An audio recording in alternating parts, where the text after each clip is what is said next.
আছেন যে কিছুদিন আগে 156টি পদে নিয়োগের পরীক্ষা হয়েছিল এই কোঅপারেটিভ ব্যাংকে, এবং আমরা তখনও জানিয়েছিলাম যে এই কোঅপারেটিভ ব্যাংকের নিয়োগে দুর্নীতি চলছে।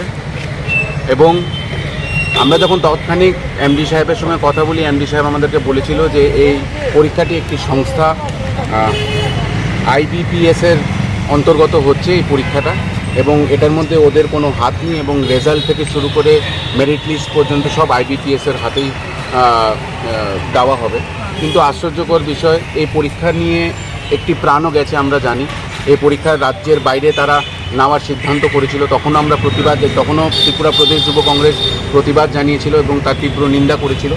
এখন আমরা দেখেছি যে পরীক্ষার রেজাল্ট আউট হয়েছে, কিন্তু রেজাল্ট কোঅপারেটিভ ব্যাংকের মাধ্যমে রেজাল্টকে প্রেজেন্ট করা হয়েছে, এবং আইবিপিএসের যেই ওয়েবসাইট, সেই ওয়েবসাইটে গিয়ে যখন ছেলেমেয়েরা তাদের রেজাল্ট শিট তারা কত পেয়েছে সেই মার্কস অবটেন করার জন্য অ্যাক্সেস চাচ্ছে, সেই অ্যাক্সেস ডিনাই করা হচ্ছে। আইবিপিএসের তরফে কোনো রেজাল্ট অ্যাক্সেস দেওয়া হচ্ছে না, তার তীব্র নিন্দা জানাই। এবং আমরা যেরকম আগে বলেছিলাম যে এই ভ্যাকেন্সিগুলো পয়সার বিনিময়ে বিক্রি করা হয়েছে, এবং তার সঙ্গে এখানের যে চেয়ারম্যান আছে যিনি ভারতীয় জনতা পার্টির সদস্য, এবং ওনার মেয়াদ চলে যাওয়ার পরে এখনও উনি সেই বোর্ড অফ ডাইরেক্টরের চেয়ারে বসে আছে, তা উনি এর সঙ্গে যুক্ত।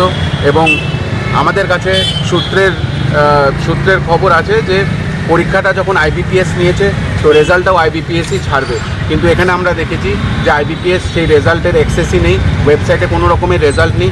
রেজাল্ট শিট আউট করেছে আমাদের ত্রিপুরা কোঅপারেটিভ ব্যাংকের তরফ থেকে, এবং ওখানে এমডির সিল সইও আছে, যেটা আজ পর্যন্ত এই ত্রিপুরা রাজ্যে হয়নি। কারণ অন্যখানেও আমরা দেখেছি যে পরীক্ষাগুলো হয়, ত্রিপুরা রাজ্যের যে অন্য পরীক্ষাগুলো হয়, তারা যে থার্ড পার্টি সেই পরীক্ষাগুলো কন্ডাক্ট করে, সেই থার্ড পার্টি সেই রেজাল্টগুলো, সেই মেরিট লিস্টগুলো আউট করে। এইভাবে করে দিনের পর দিন রাজ্যের মেধাবী যুবকদের জীবন শেষ করে পয়সার বিনিময়ে ভ্যাকেন্সি পোস্টগুলোকে বিক্রি করে দিচ্ছে নানান জায়গায়। তার তীব্র প্রতিবাদ জানাই। তাই আজ আমরা 5 জনের এক প্রতিনিধি দল ত্রিপুরা প্রদেশ যুব কংগ্রেসের তরফ থেকে এমডি সাহেবের সঙ্গে দেখা